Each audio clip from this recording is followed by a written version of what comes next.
Good afternoon, I'm Malcolm Jordan and this is your Midday News Fix for Tuesday the 13th of February. Christopher Luxon is vowing to give the public sector what he calls shock therapy.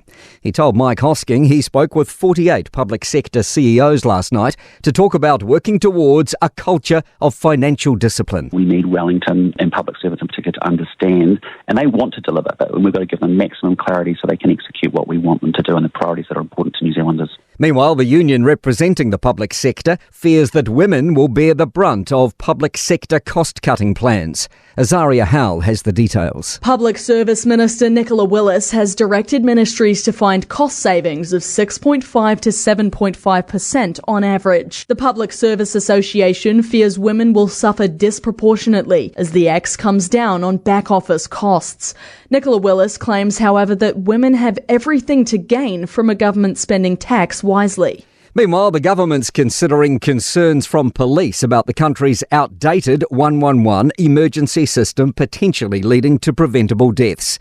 Prime Minister Christopher Luxon says Mark Mitchell is seeking advice. I know the Minister at the moment is going through everything in the police portfolio to try and understand where savings can be generated and where projects need to be supported and properly costed. Fletcher Building will remain in a trading halt today ahead of what's expected to be much worse than expected earnings guidance tomorrow morning.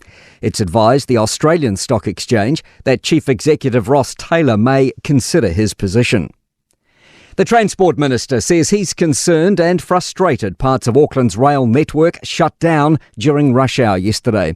Kiwi Rail, which owns the tracks, enforced speed restrictions because of the tracks overheating, which could cause the steel to buckle. Minister Simeon Brown says he called Kiwi Rail into his office last night. I made it very clear they need to be communicating with the other agencies which are responsible. They can't just let this all happen in such an uncoordinated way.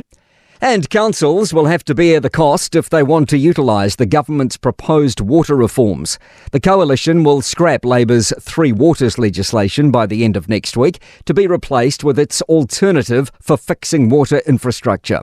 The Local Water Done Well bills are due to pass by mid-next year.